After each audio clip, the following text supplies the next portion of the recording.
Hello, hello, hola, hola, amigos, ¿cómo están? Hello, welcome again to Lima, Peru. And I'm just panning to you what is my actual view and location. Hola, Tracy, hola, Adrian, Renan, hola, amigo, hello.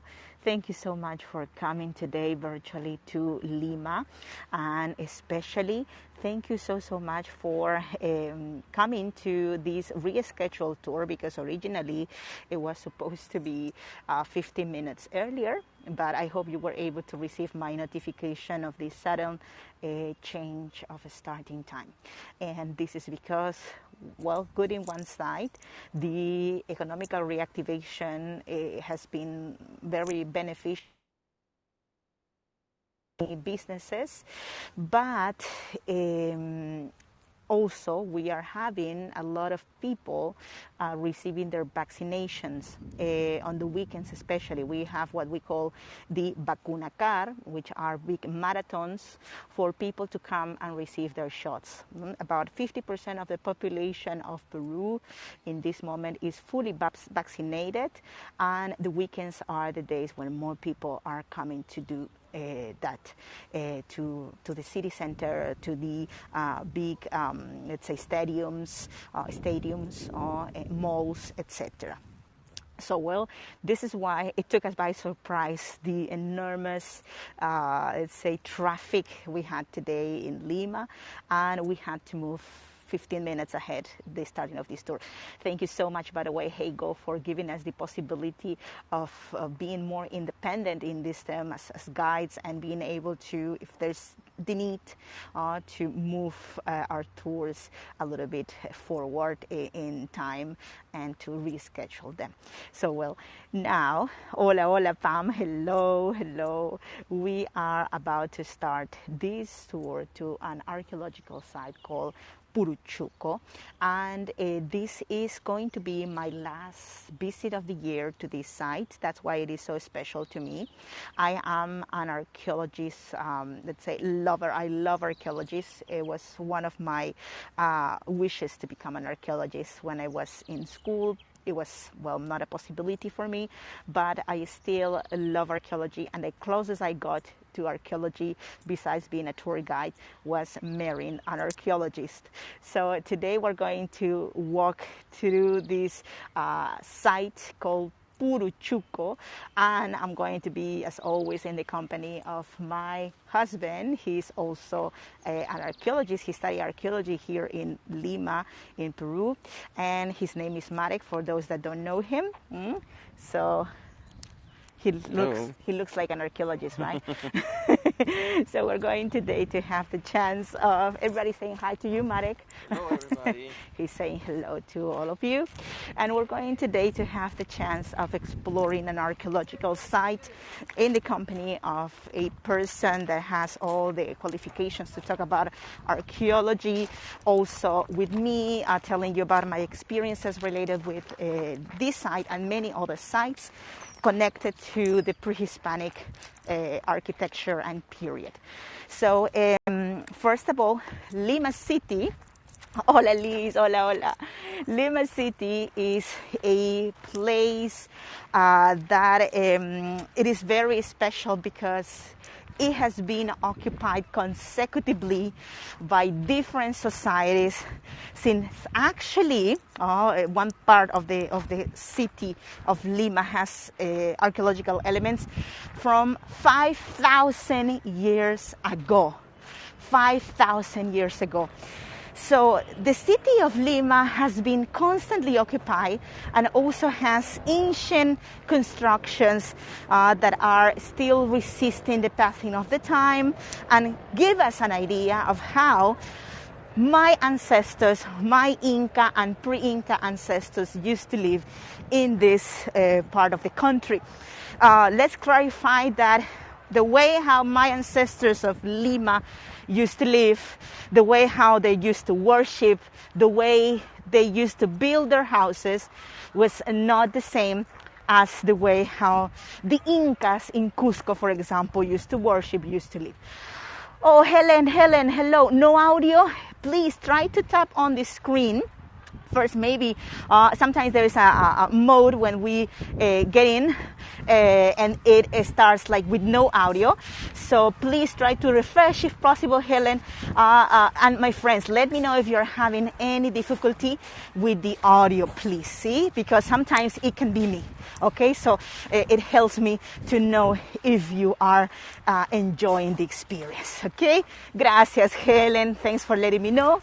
And we are walking now about more or less 3 blocks from the starting point, the entrance, until the actual archaeological site. So approximately 300, let's say, meters, we are walking in direction to the entrance of the site. So you can see that this is a really quiet zone. We have also a building, we have a hill, we have some interesting constructions. So, well, I think it is a good time now to start with the views, okay? Now that I have everybody here and I got your attention, we will officially start. Okay, so, well, first of all, this site that is part of the city of Lima nowadays is known as the district of Ate district.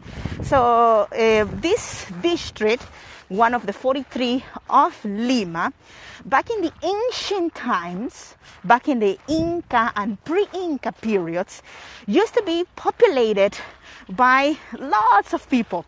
We cannot know exactly how many people used to live in this part of the country, but we would say that in this community, at least there was, some few, let's say, thousands, of people living right in this section. We have also some archaeological evidences around this area that proves that this was a very, very active zone. Notice that, by the way, we have here a private property. This is a club, a sports club. And actually there is a little football course after that wall of grass that you see here. So we are now going to start with the visit per se to the site, and we just want to give you an introduction of where we are. By the way, we are located in the southeast of Lima, and Marek, by the way, he is going to be my helper today. We'll be giving you some really nice insights about the period we're going to study. But before that, I like to be more technical always and as crystal clear I can. So we have here some pictures to show you where is our location, and also a chronology of the whole timeline of the pre-Hispanic history of Peru. If you have a question, please drop it in the comment section, okay? Don't be shy, just share your question. I will be checking on those. But if you prefer to hide the chat, that is okay. There is a little white arrow. You can use that, click once, and you will not see the comments. But I will be replicating the questions. If you don't want to have the comment section active, I will be telling you the question I'm seeing here and answering, okay? So let's start. First of all, let me show you here these 3 timelines we have, right? We have the ancient Peru, we have the Viceroyalty, and we have the Republic. So this tour today is going to take you back to the ancient Peru period. And we have different time frames, let's say, of the history of Peru. No? But let me tell you exactly in which period we're going to be. So we're going to be in this section over here of the history of Peru. So we are not in the Inca period. We're going to actually go back to pre-Inca periods, okay? But the groups that were conquered by the Incas later. So the creators of this construction were not the Incas. So Marek, tell us the name of the culture who made this site. The Ichmas were the ones that built this site around the year 1000. So this site is 1000 years old. But on this hill, And all this hill, the hill is very big. In the other side, we find also remains corresponding to the Wari period. That means 200, 300 years even before the Ichmas. So it is a continue the use of this mountain as a place for ceremonies, for burials is continuing for 800 years more than less. Exactly.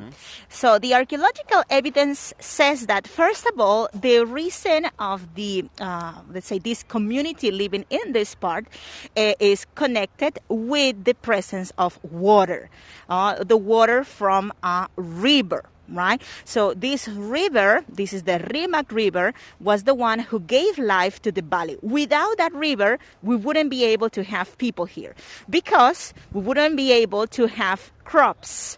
And we know that the people here, the ancient community, pre-Hispanic community that live here, that worship, the Ishma gods and used to have their unique traditions different to the ones of the Inca people, the Ishma society, they used to be weavers. How we know this? Well, this is a section that was investigated in the 1950s in which we find tombs. So these were tombs of high-rank people from the community that live in this part of the valley. So the tombs that you can see here, they look like little rooms. Actually, the tombs were below this section. The deeper the tomb was, the deeper the mummy was put, like let's say 4 meters deep, right? The most important the person. The most superficial the tomb was discovered once opened the bundle that contained the mummy, the most simple the objects inside. So that means that it was a common person, right? Why they wanted to be buried here? Possibly because of the characteristics of this construction that we are about to see. So the name of this place is Puruchuco. And in the Quechua language, Puruchuco refers to a sort of like a headdress or pennage that it's really beautiful. Actually, that was the first most important finding in the site in the 1950s, a Puruchuco. So this is why the site ended up, like receiving this name. Okay, so we have the plan of the site. Yeah, the site is around 50 meter long and 30 meter wide, and it's divided in different sections.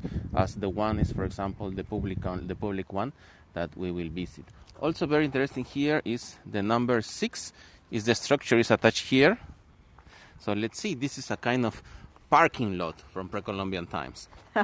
So who can tell me what was the not exactly the transportation mode, but the way how the pre-Hispanic people used to transport objects? Who can tell me what kind of animal was used to transport goods in the pre-Hispanic times? Kelly says horse and cart. Interesting. That was post-Hispanic times, Kelly. Actually, the horses came with the conquistadors, but very good one. Very good answer. William says llama. Muy bien, William. Actually, that is the correct answer. That's right, Liz. Exactly. Llamas and alpacas. Llamas in particular because they are more heavy-builded. They are like more muscular, right? And they are tougher. So this was the parking lot of the house. Of course, every important house has a parking lot, right? And quite a spacious one, right? So we have over here a really, really big space in which the travelers or the people who were coming to visit the Lord of this house would be, let's say, able to place their animals, their llamas in this case, and they will be able to continue their visit to directly the home of the leader of this zone. So some archaeological investigations made by specialists, especially in the Ishma period. Please keep in mind that although this is also known as an Inca residence, it was first built by the Ishmas. The Ishmas appear in this part of the country, the Ishma culture, between the year 1100 until the arrival of the Incas, the year 1450 approximately. Liz is commenting, can you please show the whole sign of the site? Yes, of course. Let me show you for my friends that were not able to make a postcard of this really interesting picture. Here you have it. Of course, the most important archaeological sites have translation of the let's say the names of the places into English. So this is the case. You can understand also this explanation. Okay, no worries, Liz. Oh, by the way, we are about to get into the site, and we are going to have the chance of seeing, the main, the most important entrance and patio of the site. By the way, the house has been used for multiple purposes. We have a audience section for meeting the visitors, let's say. We have also a religious section in this part, and we have a residential, let's say a home over here, right? And it has been identified that this section over here used to be the storage area. So this house was used for different purposes. So how we call this house? We call it Palacio. Is it correct to say that this was a palace? Well, not really. We had no prince over here or king. But we know that this place was the home of a very important person. Was this person the most important of the valley during the Ishma times? No. Archaeologists don't believe this was the most important palace, the most important residence, the home of the most important leader. But indeed, an important person, so possibly under of second rank after this very important man. Oh, you can see this really cute picture of a little child here at the entrance of the site. This is the only entrance to the site, with a ramp. The ramp is an original architectonic element from the Ichma cultures. The Incas used stairs to enter, to access from one level to the other. This is the original entrance from the original structure of the Ichma period before the Incas, and it's just one entrance, one exit in order to control and protect better inside. Exactly. So this means that this place must have been highly protected constantly, maybe for the important goods it had here, or for basically the religious, the ritualistic purpose of a part of this site. Also, the entrance, is a ramp. This is, as Marek said, an Ishma element. But we will see sort of like a fusion with the Inca style, because the Incas also live in this part. Liz is commenting here, do archaeologists know if there was a specific reason they use ramps? Liz, we think basically it was like more convenient or easy for them to connect the pyramids they used to build with the lower sections, like using ramps. The Incas prefer stone. Possibly because, steps, possibly because they use a stone, and it was easier to mold the stone, making the steps, but also because of their traditions, their Inca traditions, the Chacana, for example, the Andean cross, which have sort of like steps related with the three worlds. This vision of the religion was different in the Ishma culture, right? But this is purely a speculation that I have seen from, like, in books and from the investigations of archaeologists. Let me give you here an idea of how is the ramp, and also let's ask in a little while Marek about his opinion. So we have here a very high entrance. Look at the walls, they are very high, approximately 3 to 4 meters high in average. And who can tell me which material is this one? Who can tell me what is the material these people, my ancestors in the coast of Peru, used? Muy bien, Liz. Muy bien, Arun. Exactly. That's right. Renan and William. This is mud bricks, adobe bricks. That's right. And you can see that there is a combination with thatch, with some organic elements. They made these bricks because we can see actually bricks, right? Can you see the bricks here, pile one over the other? This is the system used to make such big walls. And also in some parts we see trapezoidal forms of the walls, like inclined to inside. The bottom is wider than the top. This is a anti-seismic or seismic proof technique. So now let me show you the entrance into the zone that was the receiver area, the place where the visitors that were coming to see the leader of this zone, of this valley, were received. So this part here is like an audience section, right? So notice here the courtyard that is quite deep in. So the leader was receiving, or the representative of the leader was receiving these people in that section higher, right? So it immediately puts you in a below position, right? So this is a typical element, that shows that the person on the top is more important, right? So this is the public area, and also let me give you a chance for a picture over here in English.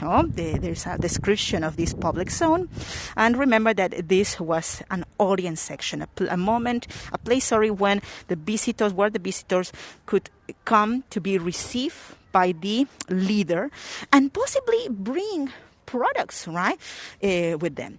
In the pre-Hispanic times, there was no understanding of currency or any currency. That idea came with the conquistadors.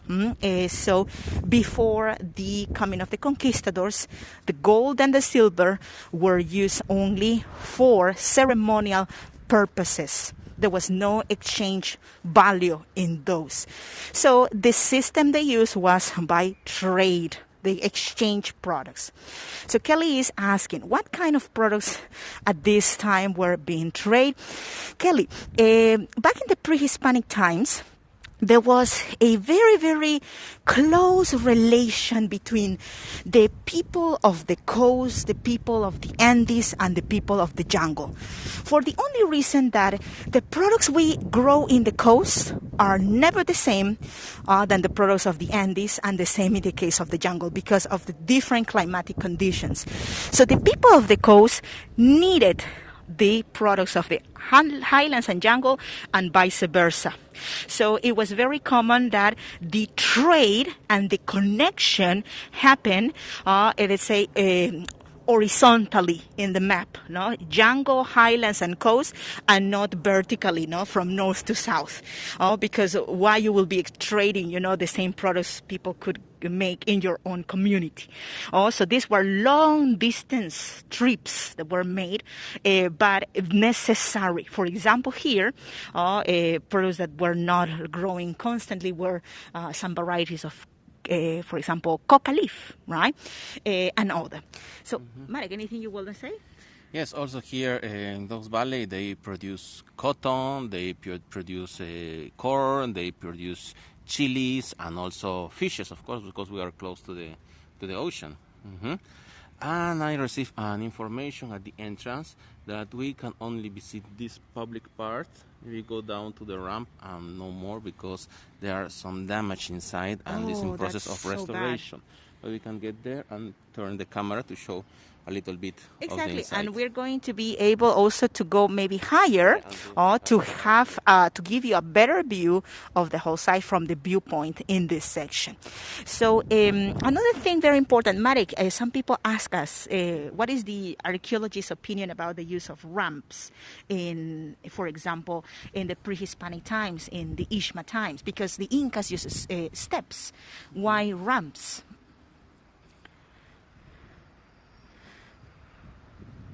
It's a representation of the shape of the mountain. Yeah, the mountain is it's a diagonal.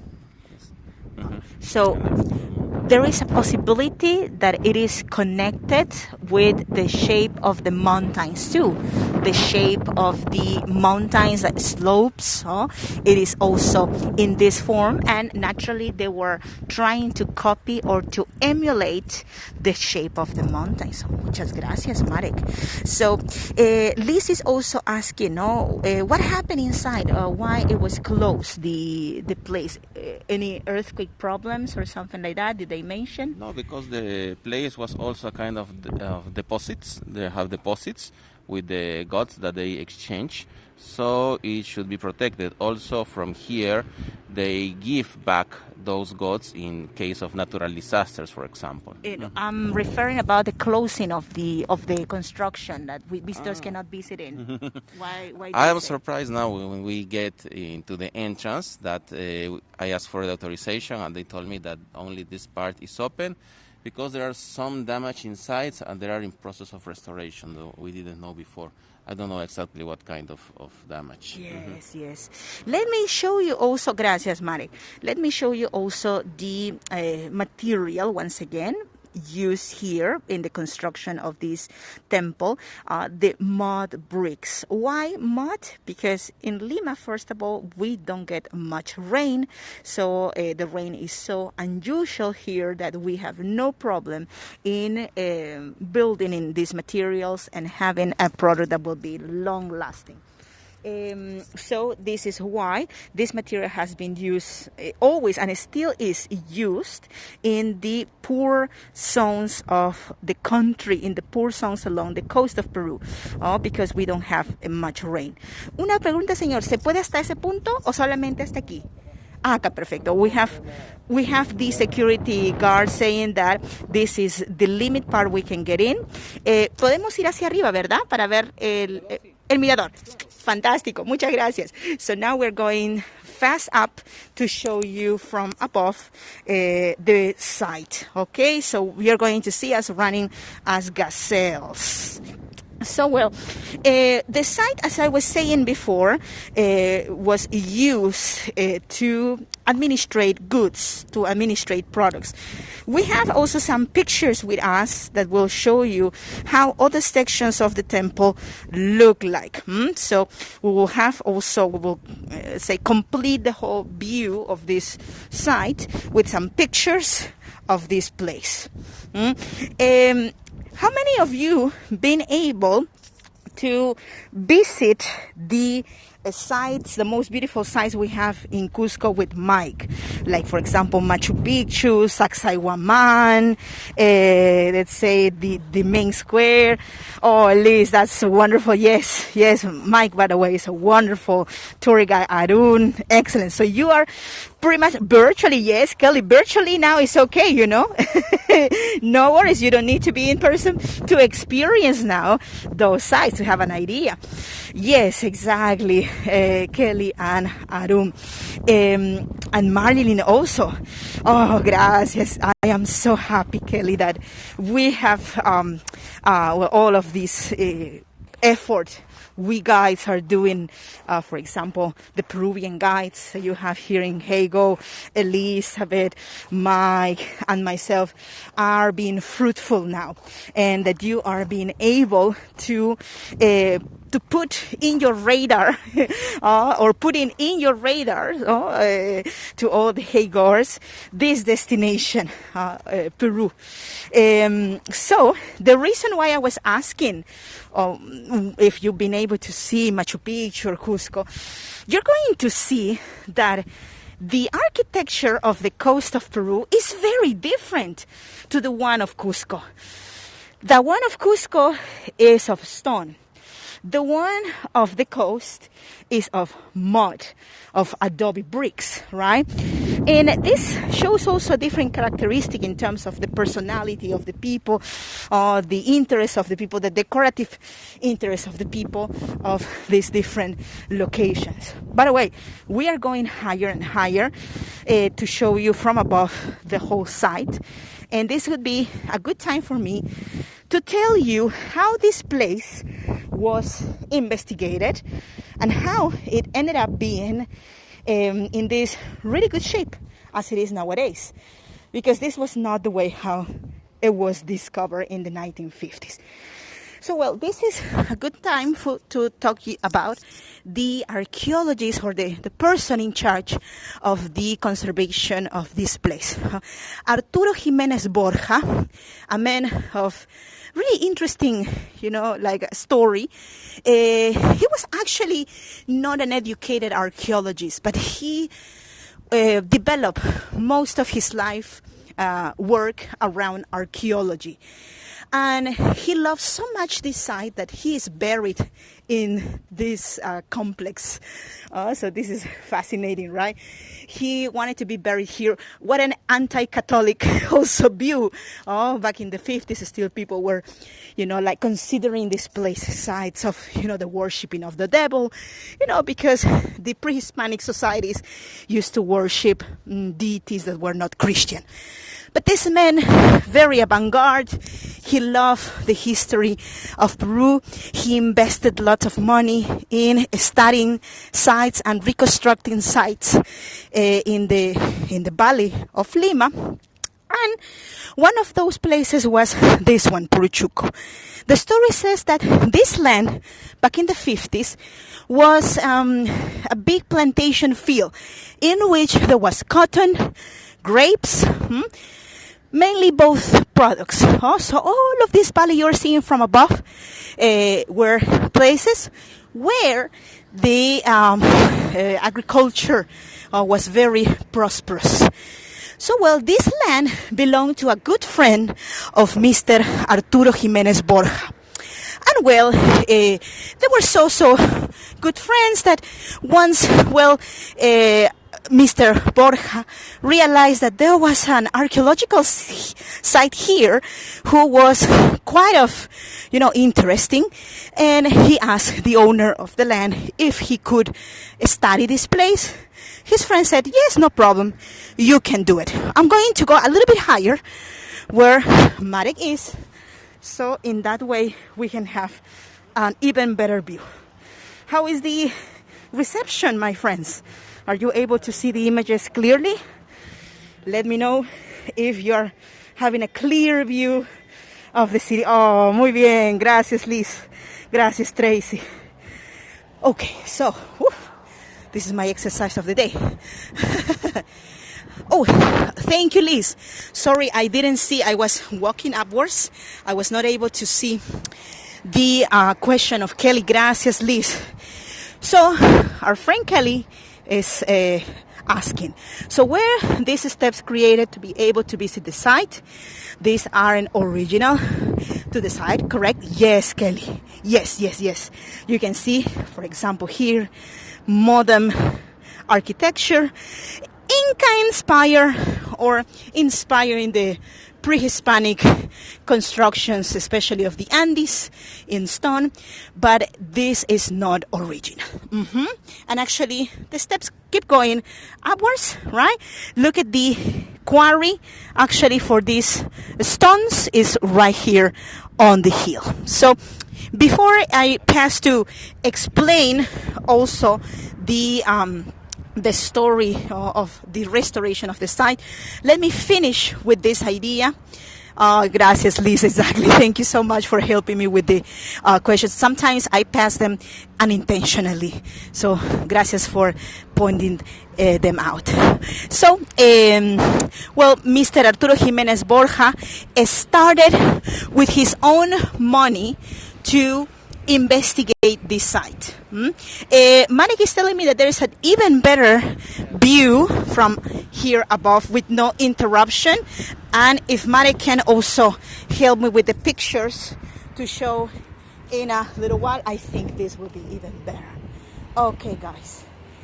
So here you have the archaeological site, and we will show you here also a little bit of what are the sections that we regularly visit in this place, and we have some pictures to share with you too. So, well, the first section is the area where the people used to meet, which is this one over here. This is the section where the leader Ishma received people. And then after we have some corridors. So the corridors you are seeing over here, right, which are very narrow, used to connect to rooms, to chambers that were used pretty much for ritualistic purposes or for storing some objects. We have also over here a group of passages in which we have two different areas. We have this section over here, which is the residential part, and we have over here the section that is the ritualistic section, right? And there's even a part over here where we have some storage zones. So these are the four parts that are inside the residence. Okay, so we will give you some pictures now of the before and after the restoration. And actually, well, this is proper. It's not proper to say restoration. This is reconstruction. So do you know the difference between restoration and reconstruction? Raise your hand if you know what is the difference. If not, it's okay. We're going to explain it. Muy bien, Tracy. Excellent. So I see there are some people that know that there is a difference, right? Muy bien, Kelly. There is something different between fixing something and recreating something, right? Recreating something that we don't know if was exactly like that. Nowadays, archaeologists do not permit reconstructions. It is forbidden because you are using your imagination. That's not really proper, right? So here in Peru and in the rest of the world, archaeologists have limits to use their imagination. But in the 1950s, there was no regulation. So this is the way how this site looked in the 50s, in the early 50s, when Mr. Arturo Jimenez Borja came to this place. Notice, well, first of all, there's a sequence of different pictures, taken to organize, to recreate the whole picture of the site. And notice that lots of the temple was destroyed, looted and destroyed by earthquakes. The looting was a very common thing in places like this. You can even see there's a little bit of the plantation field on the left side, and we have some constructions over here in this upper section. Can you see them? By the way, I hope you are able to see clearly the image. It's in black and white. Oh yes, thank you, Liz. Thank you, Kelly, Tracy. But sometimes, the lights don't help. But I'm so happy that you are seeing it. You can see even the rooms fallen, sometimes parts, and parts that are completely missing. Okay, so prepare once again to remove this old picture. Remember that also we have in this section a cemetery in the center, right? The cemetery. Okay, so I will remove it. 3, 2, and 1.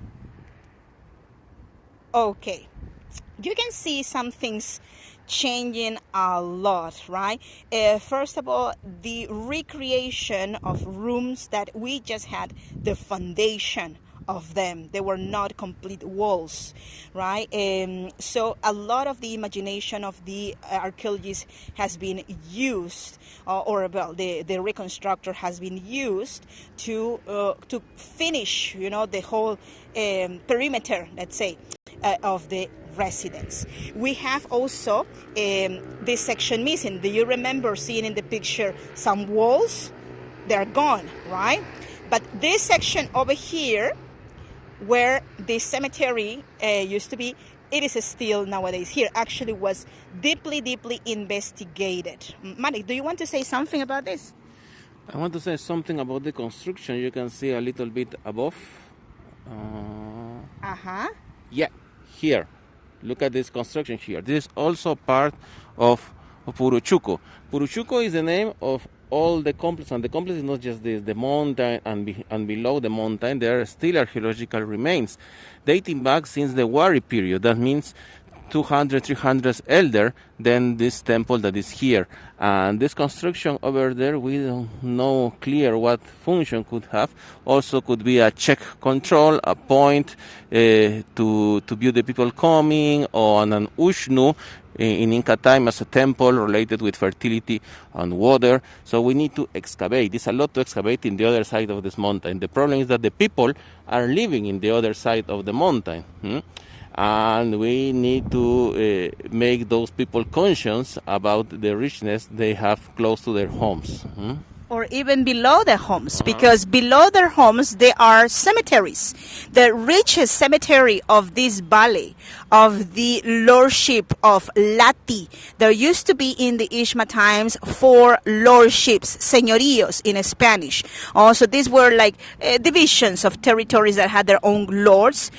We had the Maranca, the Huatca, the Sulco, and the Lati, which nowadays is Ate. So this section was a big cemetery too, right? And most of the community that live around the valley was buried below this hill. You can see also there are more walls. Let me point out the direction in which the walls go. Also, you can see that here we have more traces of the walls that continue even in this direction, right? And we used to have more houses in this part, but nowadays we have the modern Lima. There is one more thing I want to mention. So how these cemeteries look like in the other side. Well, that other side is basically, like belongs to families that are squatters. So that's why we don't go in that direction.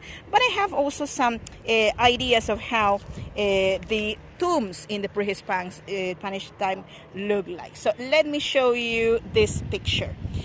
This is the way how the tombs were discovered or the state of the mummies were discovered in that other side of this temple. We have first of all bundles that contain mummies. So this is the way how the mummies look inside, covered with layers and layers of fabric, even fake heads on the top, sometimes beautifully decorated, like with masks that look very like humanesque, right? Not realistic, but like a human, right? And we can see also how fine the fabrics were. According to how fine the fabrics and how many layers of fabric you had in your bundle, that mean that in the afterlife you will be recognized as a great lord, as a great leader. Remember that the mummies that were of higher rank were buried deeper in the ground, about 4 meters deep in the case of the most important people. The common ones just 2 or even 1.5 meter deep, and the children just 1 meter deep. And we have a little bit of this. Oh, gracias, Liz. Thank you so much for your tip support. It helps a lot to continue doing these tours and these, let's say, cultural immersions in my country. Muchas gracias. Here you can see also the technique used to construct the walls. This is the tapia technique or tapial technique that consists in making big walls but by parts. For example, we have here a mold of wood in which fresh mud combined with some organic materials was put in, when it was still fresh, and left there to dry.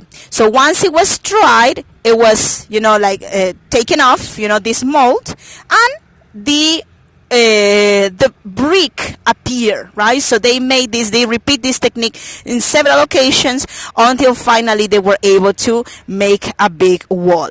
And some few last pictures about the site, some also before pictures of the site.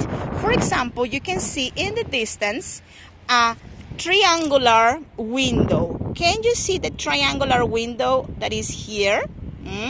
This is a tiny triangular shape, right?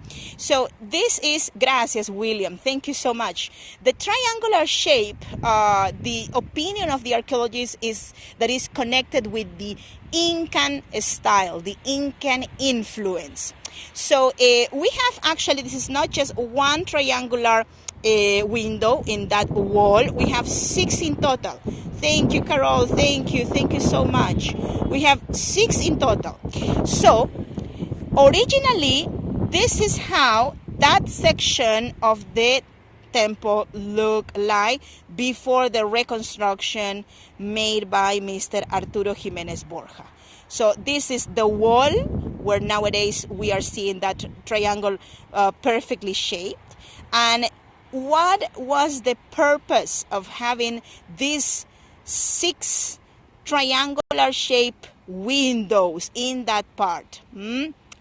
Let me tell you the purpose. It was related with the sun. It was related with the observation of the sun and the movement of the shade of the sun during the year. So it seems that there was a sort of like an astronomical observation point in that part of the house. That's why we believe that that section was connected with the rituals, the ritualistic section. And here a little bit more restored, right? And finally, we have this section over here, like perfectly made, right? Arun, Lee, muchas gracias. Thank you so much. Thanks for helping us to continue building this content for you all. Thanks for being our #1 supporters, and not just our supporters directly, also supporters of Heygo, because we couldn't be able to do all of these like free to join events without your support. Gracias, amigos. So we are now coming to the end of this tour today, the first one of today. We have in total 3, and we're going to be driving very fast to the zoo. We have a zoo to show you, and I hope actually to be able to see you there. No worries, Liz. Thank you so much for coming, and thanks also for your participation. And while I'm checking the last questions, let me show you the links to my website, my page in Instagram, Facebook, YouTube. And please, if you can, join the Heygoers official Facebook group if you do Facebook groups, because there we post a lot of things. By the way, Kelly says, how do the residents feel about further excavation? Who would be in charge of more excavation? The government? Wow, excellent question, Kelly. In theory, yes, the government, but the government of Peru don't have enough budget to do it. So usually we rely on private investment, but not all of the private companies want to do it. They receive benefits from discounts in their taxes if they support works like this one. But especially in the current circumstances after the big COVID times, it would be even slower now. If it was a little bit slow in 2019, it's going to be even slower. Now the priority of every business and the city halls is go back to how it used to be before, and then culture. Unfortunately, culture comes at the end, my dear Kelly. And at least in Latin America, in low-income countries, it is like that. When you have everything stable, then you go back to check on the culture. But also restoring archaeological sites and going to excavate, let's say, tombs in a low-income zone like the one after the hill means that people will be sort of like evicted, or people feel they will be evicted and they don't want that. So usually people say, no, I don't want the city hall to come over here because they will evict me. So that's why sometimes they even destroy the sites, and silently, because they don't want, they have the fear that they will be evicted because they are squatters. My dear Peter, I'm so sorry you were not able to, to be present in the first tour. We had to cancel the first one and reschedule to 15 minutes later because we had a big problem with the traffic to come here. There was cuts in these avenues coming to this zone, plus the mass vaccination of people. It was a crazy thing. I'm so sorry, but we will be rescheduling this tour again to see it since the beginning, very soon, starting next year. Okay? Kelly, I want to tell you something more because you were asking if it's an entrance fee here. Yes, it's an entrance fee, very symbolic. It's around $1 or $1.50. And the problem is that nobody comes here. No, there is not enough visitors. Today we see some people, 5 or 6 people. So I was so surprised because everything we came here, every time we came here is empty. Nobody came here. So there is not enough people coming to support with the entrances research. How far from Lima? It's really not far from Lima. It's inside Lima. I think it's like maybe 10 miles from the downtown Lima to the east. No, now there are some difficulties in traffic because we are constructing a metro. Some streets are closed, but it's not impossible. It's around 45 minutes from the downtown. If someone is interested, could come here. But most of the people don't know about those places in Lima.